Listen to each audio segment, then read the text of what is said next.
The problems facing New Zealand's primary sector have been mounting at a rapid pace. So I think it's time for open hearts and open minds.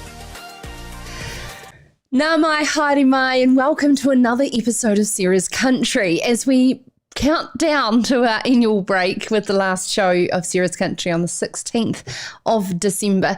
I don't know about how you're feeling at the moment, but I'm knackered actually, and I'm super looking forward to a break.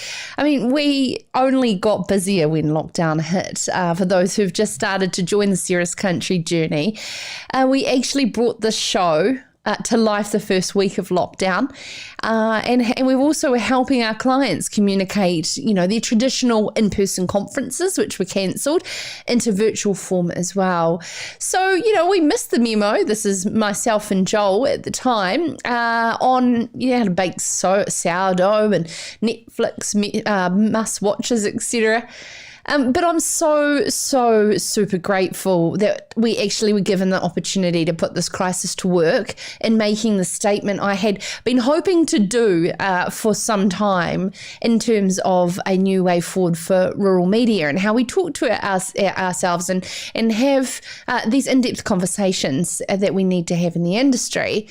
But it was the confidence and timing, I think, was what it was all about. And COVID brought that creation to life, really. They talk about stars lining up, but they never talk about the light years of work that goes on behind every star and the people that believed in those stars as well. I'm just talking about my own journey, and I want to kick tonight's show off with my gratitude. And I want to extend to the people around me the closest, my extremely supportive partner and family, my super cool group of friends, my amazing team here at Peria Media. I couldn't do it. We've expanded to 6 of us, including a UK branch, and our extended family at Global HQ.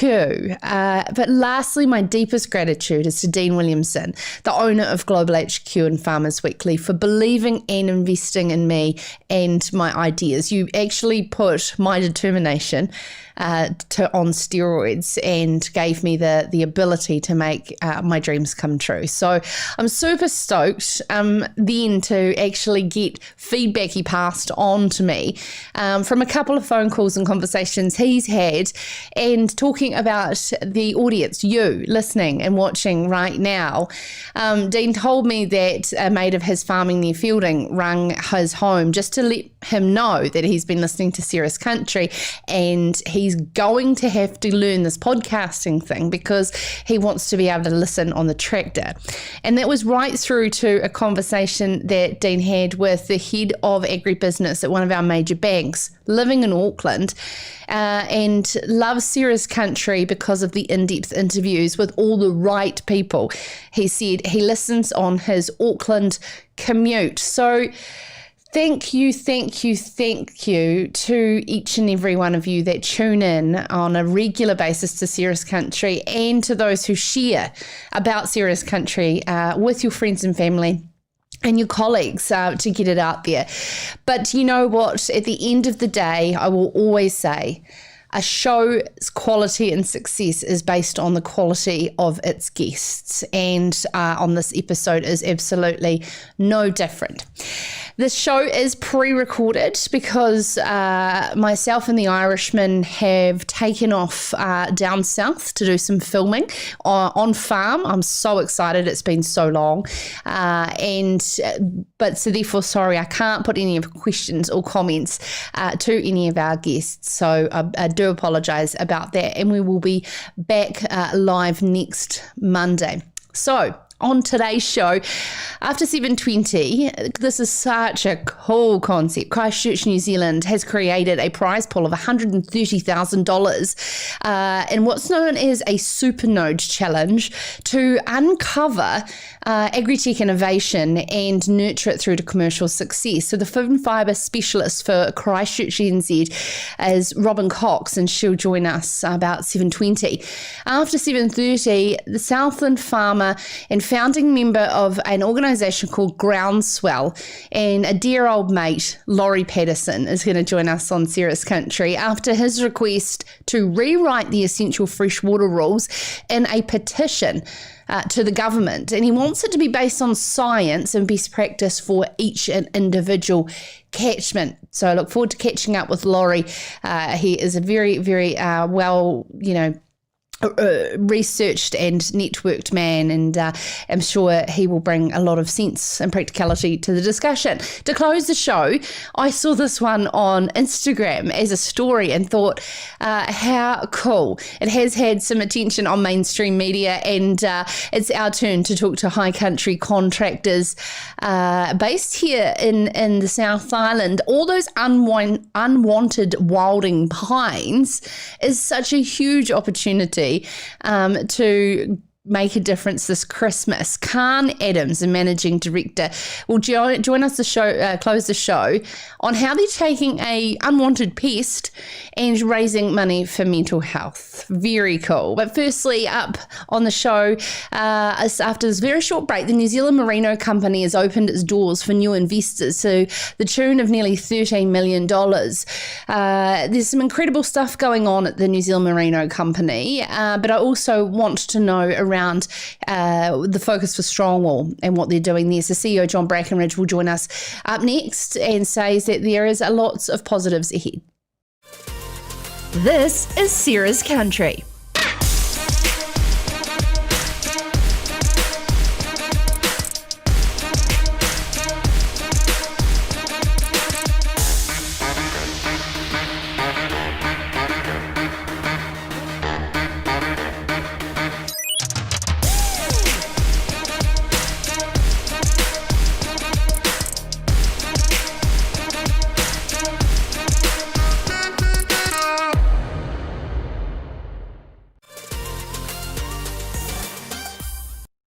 Well, if you've just tuned in live, welcome to Sarah's Country. I do have to let you know that this is fully pre-recorded tonight, as I'm heading on the road to film 4 awesome farms as part of the Trailblazer Irrigation Awards. So there'll be a bit more on that next week. Our first guests are from the New Zealand Merino Company. We're talking on a number of different things, but they have opened their doors for the first time to new investors in a bid to raise $12.6 million to ensure the company is well capitalised to weather the post-COVID storm. New Zealand Merino shareholders adopted a new constitution at the annual meeting last month, removing the restrictions around share ownership to growers and employees. And we're joined by John Brakenridge, CEO for New Zealand Merino, out of Christchurch. Thank you so much for taking the time to join us as we sort of start to wrap out the year. It has been one hell of a year. This capital raising isn't just to plug any holes from COVID, I hope. It's also about taking New Zealand Merino to the next level. Yeah, hi Sarah, and good evening listeners. I mean, it is. You really have to turn the clock back sort of 6-9 months ago when it was all unfolding. And I think at that time, the prudent thing that a lot of companies were doing was saying, let's just shore ourselves up, which is what we did. And let's also be, for twofold, just because it's smart to be conservative, but on the other side was around opportunity. And as things have rolled out now, it's very much in the opportunity space that capital raise is gearing itself for. So yeah, it's partway through, another few weeks to go, but it's really for growth and opportunity at the moment. Can we talk about some of the changes to the appointments on the board, where you've farewelled the wonderful Ruth Richardson with new chair Kate Morrison, and brought onto the board Dr. John Leyland Pino, known for his founding of Sinlay, and Ben Todhunter, who I know has been a director on many companies here in New Zealand. Can you give us a bit of your thoughts on the skill sets and networks that those new directors and chair will bring to the table? Well, yes. Firstly, an acknowledgement of Ruth. She's a force of nature. She's been amazing on the board. She's really brought so much. But as she hands the baton over, Kate Morrison has got a wealth of experience. She's been there and she's been leading us through the capital raise, and she's just has been fantastic. And bringing in the fresh energy, and then someone like John Brakenridge with his, there's so many aspects of John that I like. He's got a real empathy for agriculturalists. He really wants to make a difference. He's got a proven track record of being commercially smart. We've just had our first strategy session with the new leadership of Kate and Ben Todhunter, and of course Ben is very much linked through and anchored into the high country, into the merino. So it's this wonderful combination of this sort of this next step up for the company and for our contribution, making a difference for the growers. Okay, so a couple of areas there about making a difference. One of them is, of course, the wool incubation concept that you've had there in Victoria Street in Christchurch at the headquarters. And I got the pleasure of meeting Logan Williams, who's based there. How incredible that he's in the Forbes 30 under 30 list, and by the tender age of 25, as a serial investor, having sold 4 of his innovations, that we have him super passionate about bringing innovation to wool.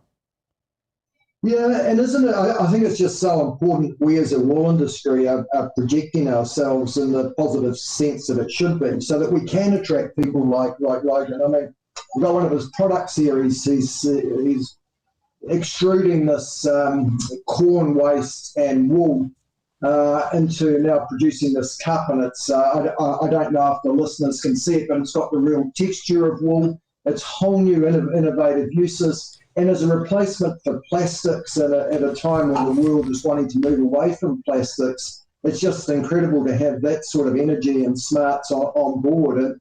And I think, someone like him, he could have been attracted to so many different industries, but it's quite cool that he's been attracted to wool, and as you say, into this incubator space that we've set up here. It's interesting. We had Craig Carr, our CEO for Carfields, on the show last night, talking around the New Zealand Natural Fibres Company. And as you just said there, a waste product from the corn industry, with also New Zealand Merino moving into strong wool. Is it time for a name change, do you think, to the company? I don't know. I mean, it's people don't really seem to mind so much. I think it's a nod to the legacy, and we want to keep that legacy front and central. We've got to know where we've come from, even though we've got these ambitions into new areas. So no, we're pretty comfortable about it, and frankly, our strong wool growers, they like and they respect the history of where the company's come from. I know that you are extremely passionate about utilising the experience and team that you have at New Zealand Merino to work on the problems of the strong wool industry. We had Rob Hewitt on the show the other day speaking around the SWAG Group's raising of funds. But to be fair, John, the government's contribution to the SWAG Action Group is a small pittance in the PGP funding, the Primary Growth Partnership funding that New Zealand Merino got for what is named the Wolves Unleashed W3 program, to do that, roll out over 7 years, your initiatives. So realistically, the strong wool industry that operates outside of New Zealand Merino might be very envious to know on the numbers of dollars, millions of dollars that you have got. So I think it's only fair that you provide us with a bit of an update on the successes and that it has flown through the industry. Oh, and I'd love to. So far away. So, I mean, let's talk about the reporting on that. Where is it at, and how come we haven't had some reports on that for the last wee while? Well, there should be. We've been reporting back through media and so forth. We've had independent audits happen, and those should be part of the standard MPI reporting. So that'll be there, but I'm happy just to talk about some of those areas, because it's been anchored in a number of initiatives, and if I go into those initiatives, it was around what we call the blue ocean space. So that's into these new innovative uses for wool, like you've been talking about with Logan.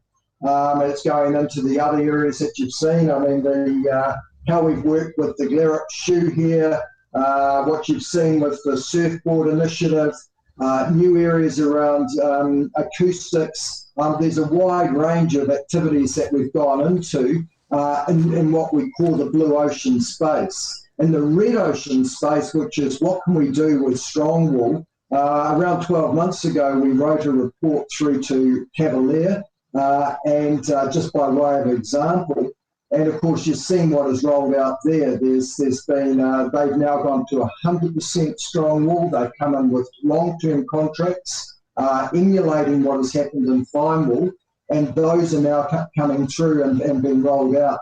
We've also got a number of other contracts that will be rolling out and have rolled out, again, went through the likes of Glarrock's. What we've always said from the start was you can try and bring reform by some big bang, or you can have a nucleus of reform. And I think it's really important, Sarah, that we talk about that philosophical approach. So we've pulled together many of the who's who of pastoral farming. We've got them. They are voluntarily making a financial commitment through their marketing and innovation fee. From that, we are building out a supply base, and from that, we are taking what we've learned in the merino and applying that through into contracts and linkages. So not only does the promotion and innovation occur, but it can be brought back by way of contracts through to the growers. So that's a snapshot of some of those areas. Social license was another area. We've gone hard in leadership around regen, having a look at that. Defining it so others don't define around it, and extension into other primary sector areas. Okay, with a lot of innovation in wool, primarily it's not going to be about the per kilo model anymore when there is so many unique uses for it. That is not necessarily about how many rolls of carpet we can do or how many garments we can produce. When you're starting to get down to combining it with other products such as the cornstarch invention, etc., the opportunities with keratin, it seems to me that there needs to be some form of different model. And is there any thing on the horizon whereby growers can invest right through the value chain rather than just at the farm gate? Yeah, it's a good idea, and some of these new inventions that we're bringing out, case in point here, the likes of where Logan is, wouldn't that be a pretty good option if people can invest and growers can invest and they can share in the upside? And of course, we've spoken about the constitution change. We've removed some of the constraints for people to be able to invest in the company, for strong wool growers to be able to invest in the company now.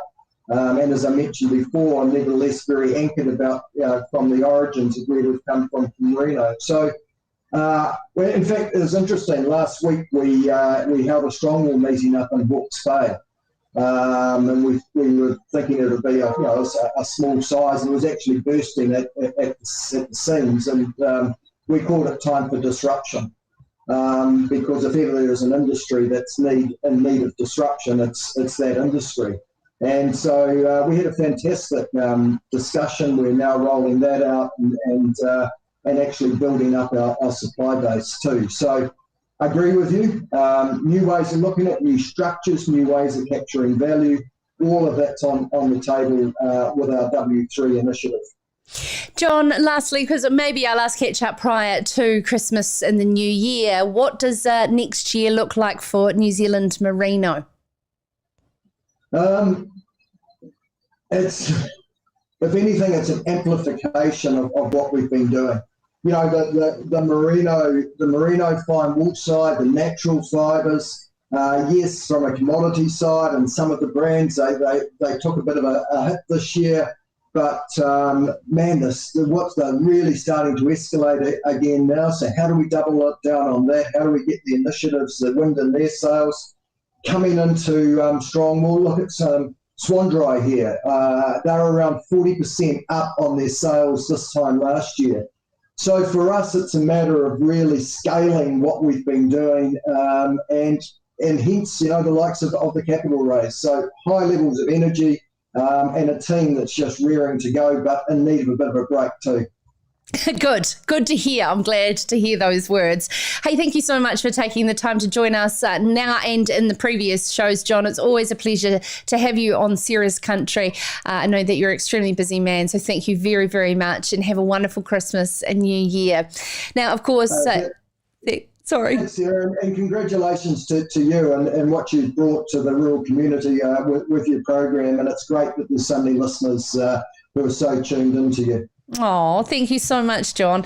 Really appreciate it. And of course, all of the stories on farmersweekly.co.nz. Annette Scott follows wool like a bull by the horns. She absolutely lives and breathes it. And Annette Scott reported there for Farmers Weekly. After the break, do you have an idea that is transformational and potential for commercial success on a global scale? Christchurch NZ are partnering up with the likes of KiwiNet and the Canterbury Merino Fund, bringing together $130,000 prize pool to be able to award our next new inventions. We're going to be joined by Robyn Cox, food and fibre specialist for Christchurch NZ, up here next on Sarah's Country. This is Sarah's Country. Really pleased we got into this. Thanks for your help, Dave. It's a good idea, honey. Do you reckon it'll come out? Cover it and tell compound to leave it 10 minutes, you'll be fine. Good call, Dave. Good call on getting those security cameras, Dave. You caught a new one yet? Yeah, kind of. When you've got decisions to make, we'll be there to help you make the right call. I'd go for those ones, Bob. Yeah, good call. Did you choose these? Oh, you know. For great advice and insurance, talk to FMG. Well, welcome to Sarah's Country. If you've just joined us live, this show is fully pre-recorded. As I said, we are out and about on the road. One of my favourite places to be is out on farm filming, and that's where I started my career, and I've still got a deep, deep love for it. So unfortunately, I can't take your comments live, but it's, of course, we've still got some fantastic guests, and John Brakenridge from New Zealand Merino was just on, and it was great. We were talking about Logan Williams. He actually hails originally from Timaru. This is the young inventor that's being incubated at New Zealand Merino. He's on to his fifth invention, having already sold 4. But he's under 30 years old. So it's called Keravos, 4 tons of pellets a day, basically using, creating a new form of plastic, but it's got wool and cornstarch. And so this is happening right here in Canterbury. And there's so much transformational innovation that I get to see on a really regular basis. And I feel it's my duty, my role to the industry to bring to light all of this. I mean, just down the road, we have Lincoln Agritech and Lincoln University, all our Crown Research Institutes, our largest, agribusinesses, R&D departments are here in Canterbury. And so, of course, to bring this incredible Supernode challenge, as it's called, to the fore will only help boost the food, fibre and agri-tech sectors here in New Zealand, and they're throwing $130,000 at it. Christchurch New Zealand, KiwiNet, Ag Research and the Canterbury Merino Fund to accelerate ideas for disruptive solutions to some of New Zealand's most pressing challenges. She's absolute inspiration and a force to be reckoned with. Our next guest, Robyn Cox. Welcome to Sarah's Country. Hi, Sarah. Isn't Logan something else? Amazing. Look, he's actually, if anybody of your listeners want to check out the latest Tertiary Education Commission, they go on to LinkedIn there. There's a fantastic video that we did with him early on in the year. Huge inspiration. Just really does set the mark that it can happen. He's younger than 2 of my children, which is pretty extraordinary. And hey, excuse me, don't take light. Your children are very much punching in the world as well, I must say. But Robyn, food and fibre specialist must be probably the coolest title that you've ever held in all of the roles in the primary sector.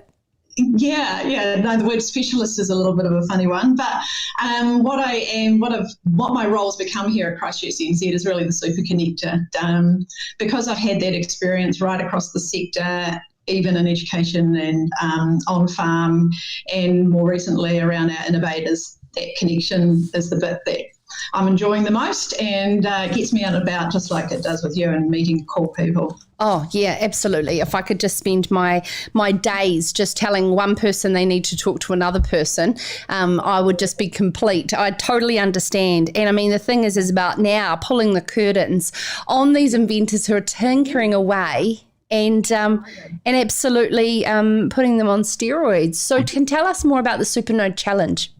Yeah, so thanks for the intro on that. So you pretty much summed it up.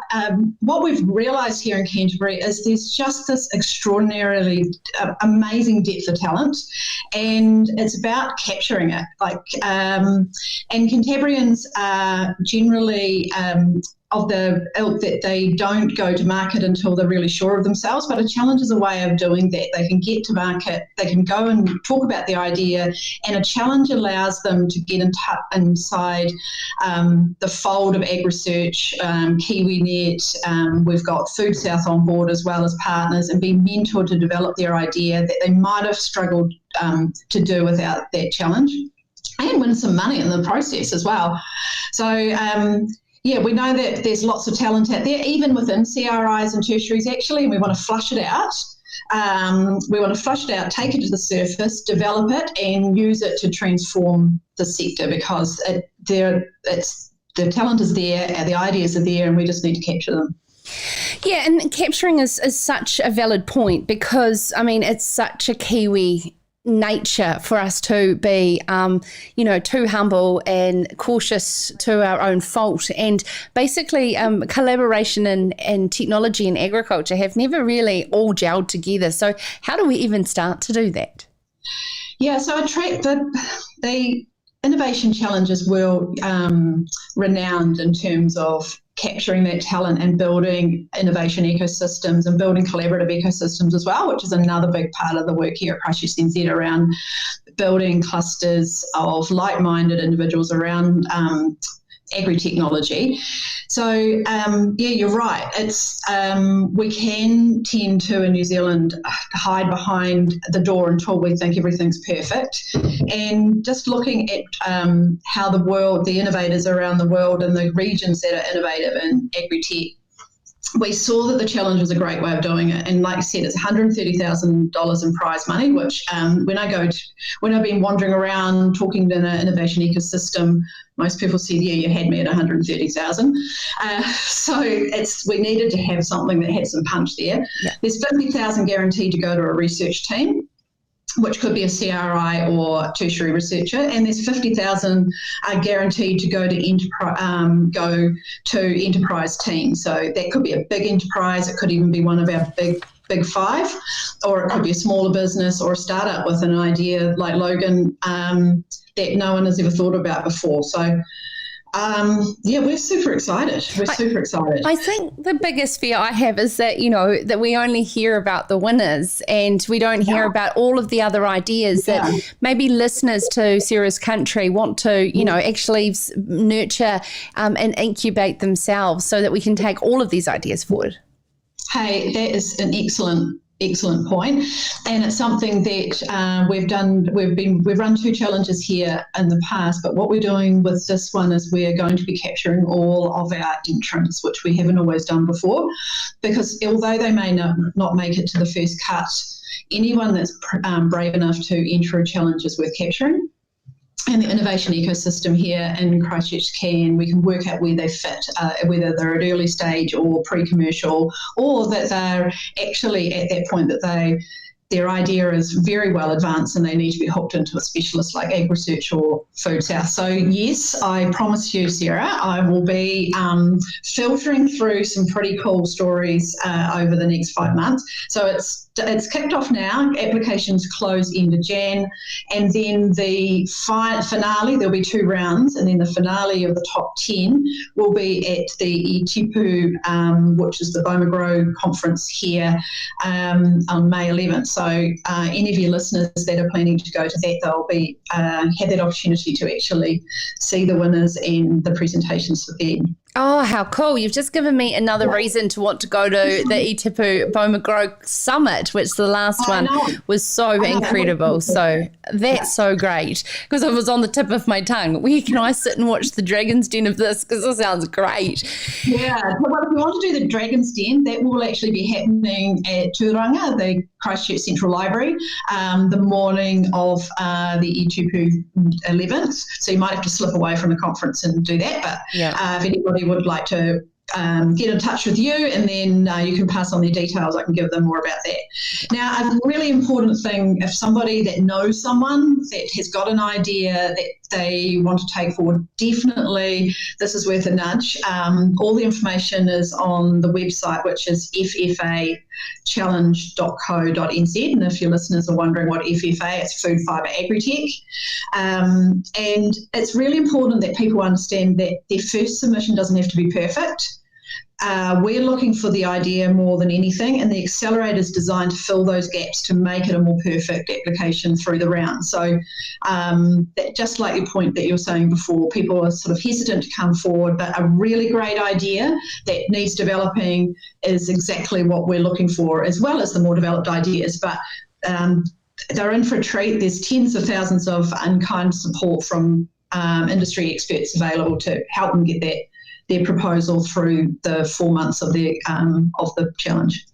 You've actually just reminded me of a friend that told me of a fantastic idea, but she didn't have the confidence and think it was good enough, and it was an innovation in wool. So of the last 2 guests that I've just had, I have to do a CC to everyone right now to make. So yes, everyone knows somebody with a good idea. I've got a friend who sold a patented idea to Gallagher.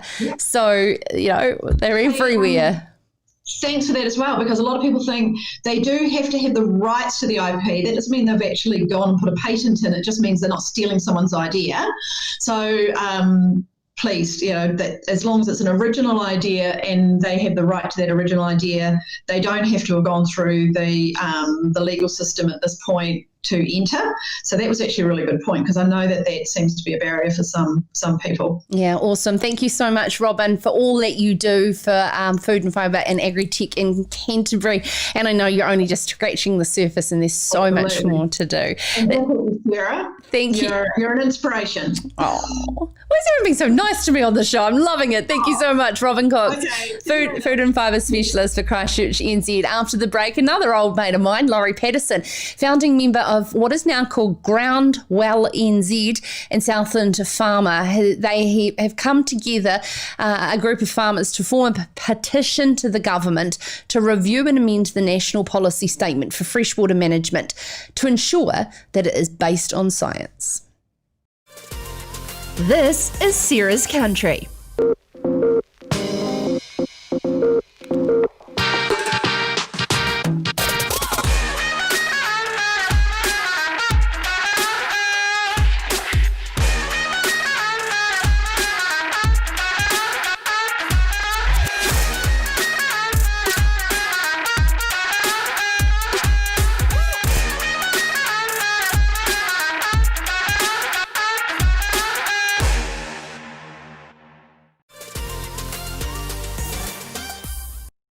Well, when the national policy statement for freshwater here in New Zealand, details were released, there was a lot of shock and awe around the lack of detail, or the way that they intended to execute it.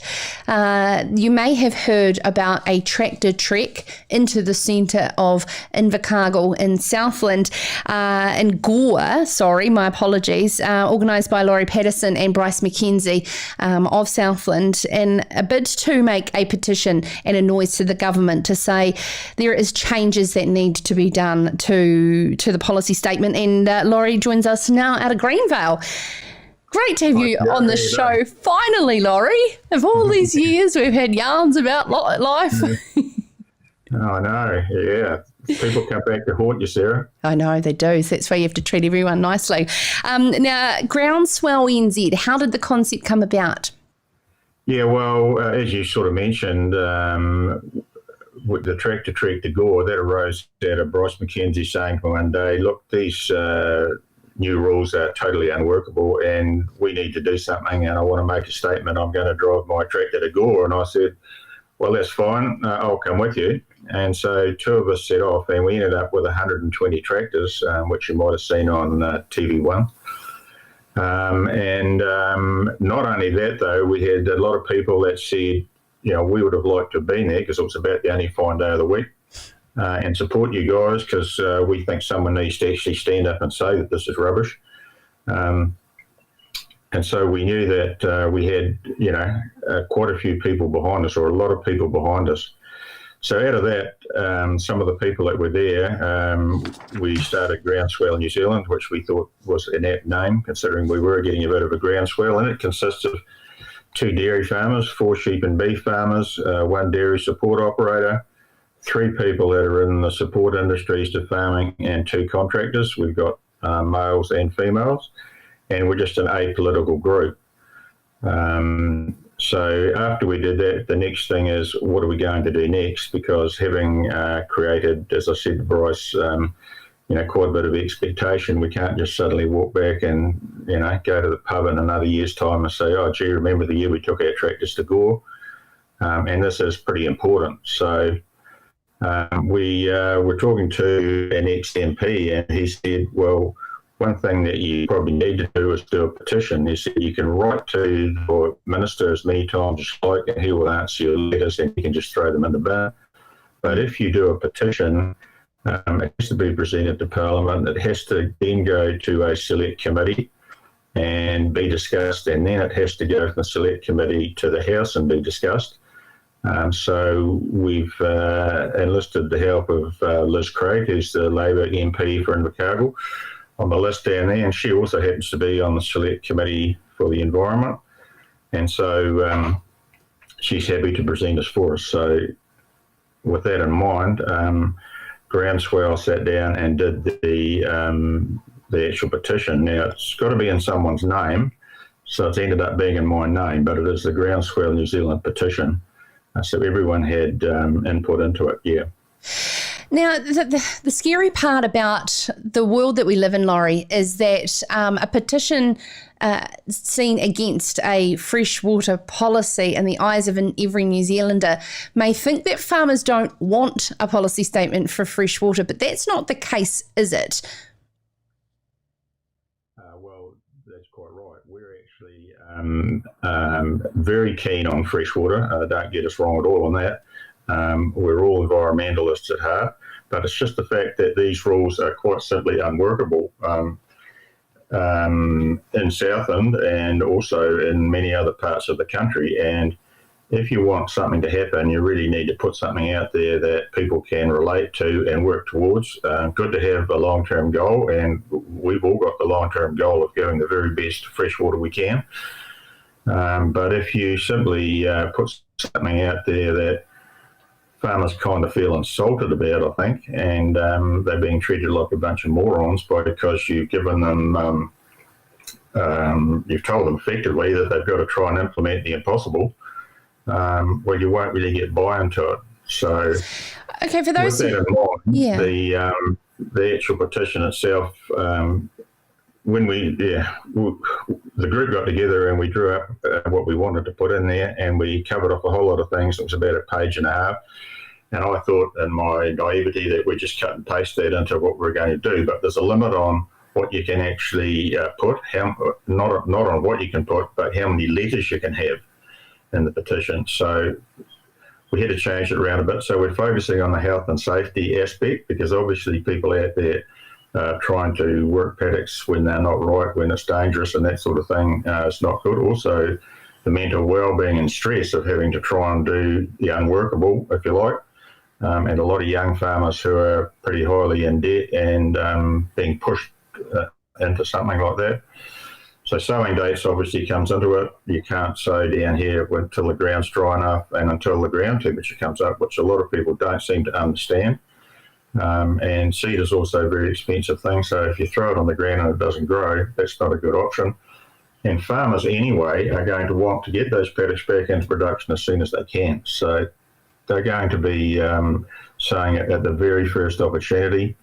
The other thing that we don't want is the EU bureaucracy, which we seem to be creating, being put on top of farmers, because in the history of New Zealand farming, sometimes when things and net incomes have been very low, it's only the fact that we didn't have all those costs that kept us coming through.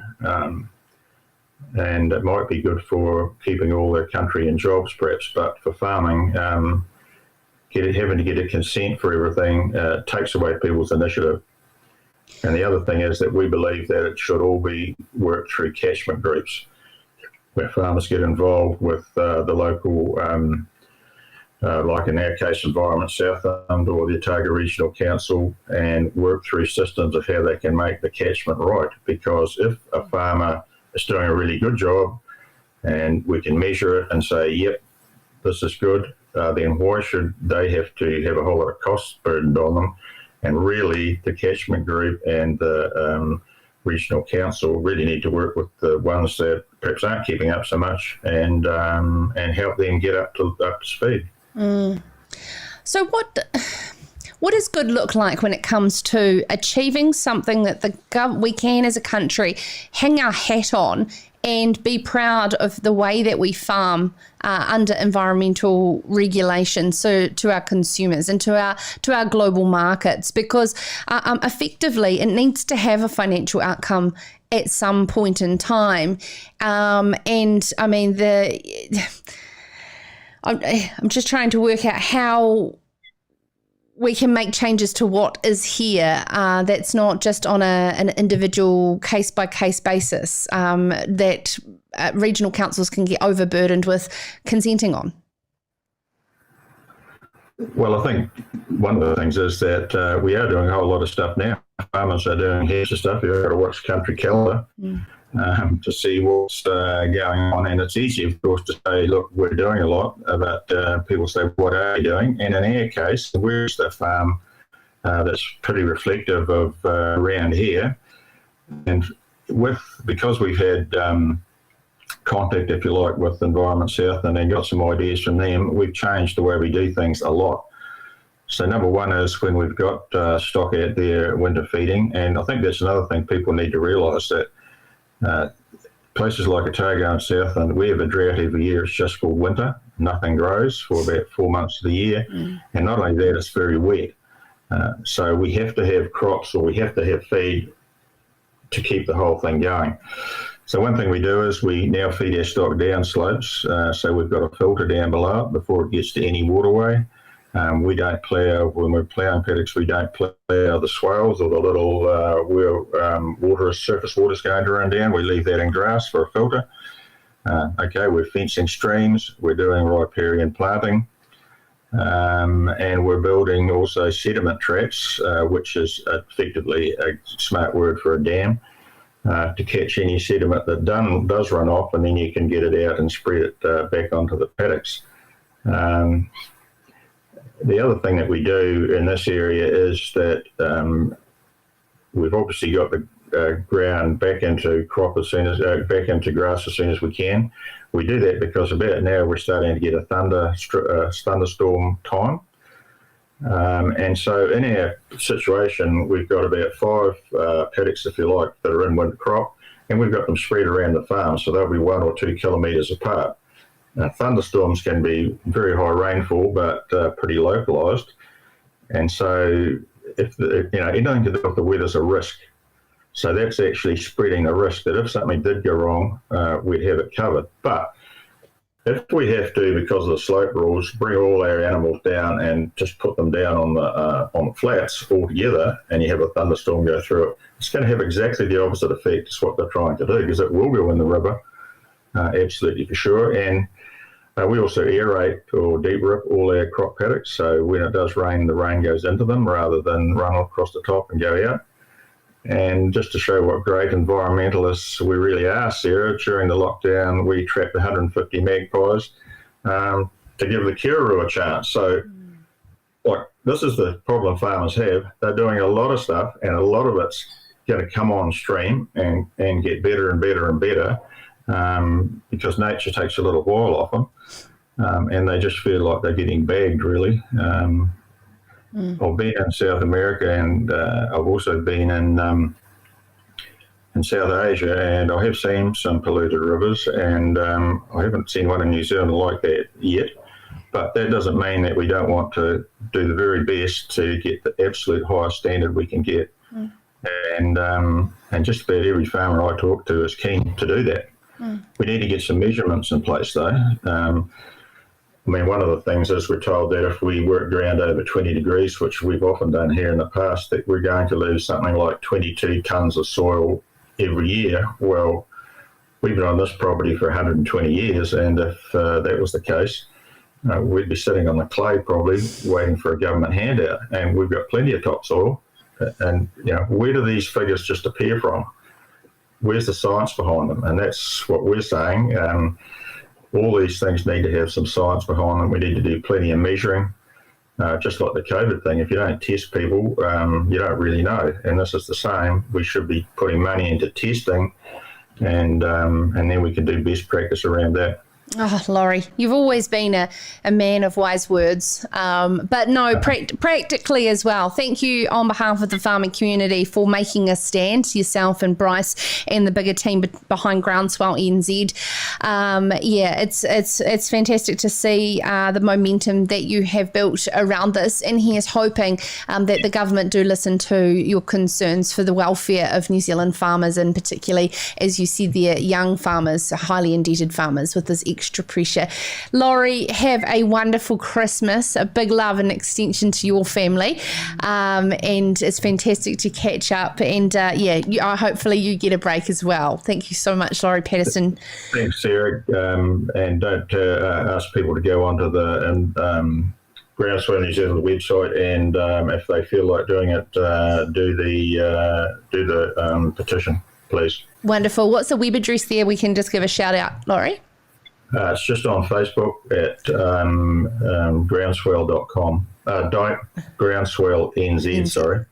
Groundswell NZ on Facebook. You can find that petition to support the team at Groundswell NZ on standing up to the details that are, as Laurie's words, unworkable, and particularly in Southland around the National Policy Statement for Freshwater. So coming up to close on the show, normally those wilding pesty pines are cut down and left to rot away to become part of the environment. But our last guest, Kane Adam, Managing Director of Country Contracting, is going to share with us how they're turning this unwanted pest of a pine tree to make a difference this Christmas towards the mental health of our fellow New Zealanders. Up next very shortly here on Sarah's Country. This is Sarah's Country.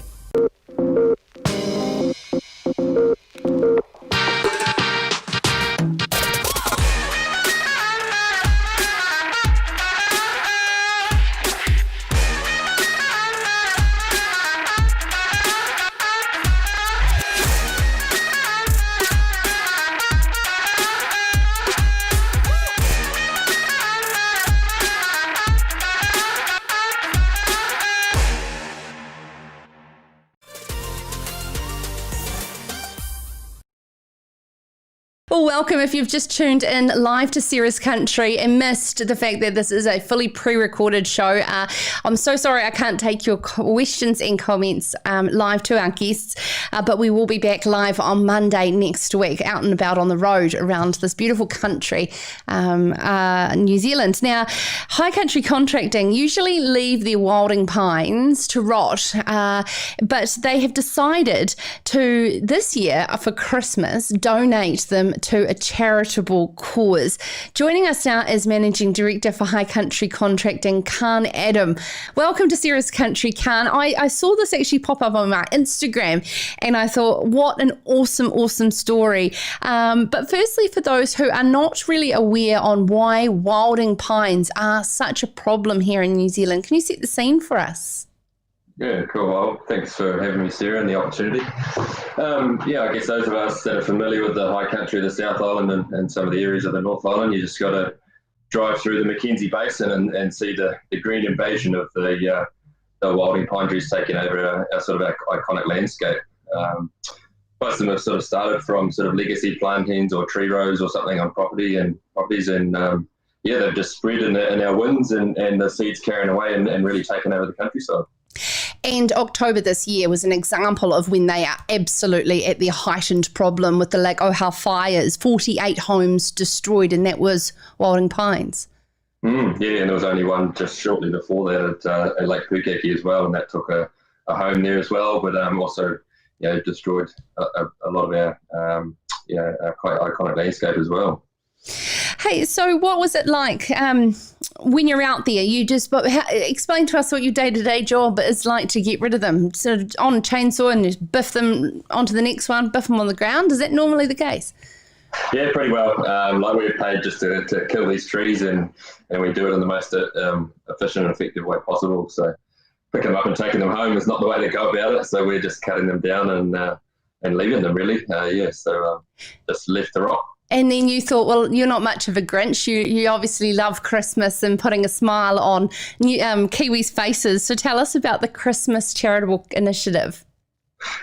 To be completely honest with you, I am a wee bit of a Grinch. My wife will tell you that. But I'm very passionate about mental health and trying to sort out our issues we've got in New Zealand and breaking down the barriers. And I just thought it would be a good thing for our team to something to get involved in, and a lot of our young people that work for us as well are very passionate about the cause. And it aligned really well to be able to do something like this and generate a bit of revenue to give back to these guys at I Am Home. Yeah. Hey, so I looked into it because it was absolute perfect timing. I was looking for my Christmas tree, and you were only selling collectively within a catchment down around Pleasant Point in South Canterbury. Do you think that we can get this happening across the country so that we don't purposefully plant pines for Christmas trees? We're actually doing something with the environmental consequences as well? Yeah, you're definitely not the first one to ask that. I've actually had hundreds of people ask me that if we can sort of expand next year. And it was sort of always, we're just going to see how it would go this year, but we're obviously very limiting to being only having one pickup point in South Canterbury. But yeah, assuming it goes really well tomorrow with the delivery, then I think we're going to open up the doors and expand it to the main centres next year. Oh, awesome. Fantastic. Hey, when it comes to money raised, it's going to I Am Hope, the youth and community focused mental health charity. How are things looking in terms of sales to date? Yeah, good. We've had a big influx right up until today. There's actually still a few donations popping in right now. I think we might crack $7,000, which is pretty cool. If you break that down, that's almost it's over 200 trees anyway. And so we've got pickup day tomorrow. We've been out there this morning with the boys and girls of the team, and we've been cutting the trees down flat out, and we've loaded them all onto a big curtain cider and carted them back from the Mackenzie Basin back to Pleasant Point today. So tomorrow's pickup day, and everyone's going to turn up and take their Christmas trees home. Oh, how exciting. And that to just see that support. Well done. Congratulations. It's an incredible initiative. While I've got you, I'm always a bit of an opportunist when I've got guests to ask them sort of a bit more of industry issues and problems, but from your eyes, what's it like getting labour into roles like yours? Yeah, it's a massive challenge, and it's something we've struggled with from day one. We're a bit over 40 staff now, but with our industry is actually really cranking along at the moment, given the government's pumping a bit of money into it for a bit of job creation. But we're just struggling to find people. It's probably, a lot of people see the job listings online and think, oh, it'd be great to work outside, it'd be great to work in the outdoors, and then they turn up and they realise it's actually hard work. You got to walk your ass up that mountain, and you got to do it in -5 or plus 30 degrees and the wind and the rain. So it's very demanding. And we are really struggling to find the right people to fill these roles. Yeah. Oh my goodness. Watching that country calendar where they were chopping the trees down in Marlborough. Did you see that one? I mean, they were, like mountain goat stuff. So, I mean, if you throw the gym membership out the door and Blimmin go and do that. It'd be great physical fitness. We've got a really good bunch of young guys and girls at the moment in the team, and it does suit the younger single person because they're staying away from home a lot, Monday to Friday and that sort of thing, and staying in our backcountry and camping out and that sort of thing too. So you really have to be passionate about the outdoors and the bigger picture in regards to conservation, looking after our countryside. Yeah, awesome. Hey, thank you so much for the work you do for our country, let alone, of course, for mental health with the Christmas Tree Initiative from High Country Contracting, taking those unwanted, pesky wilding pines and selling them as Christmas trees to donate to an incredible mental health initiative. That's all we've got time for on Sarah's Country tonight. Please get in touch, sarah@sarahscountry.com, with any of your suggestions of guests that you would like on the show. I listen to all of your feedback and do my absolute best. But of course, the stories that are in Farmers Weekly form the basis of the guests that we have on our show, and we would not be able to pull this together on a regular daily basis without the awesome news team at Farmers Weekly, led there by editor Brian Gibson.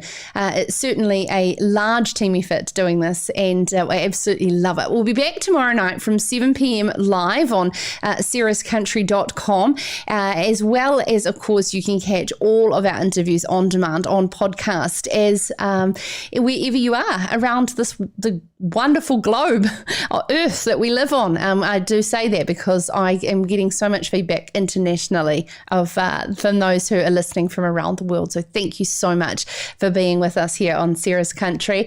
In the meantime, good night and go well.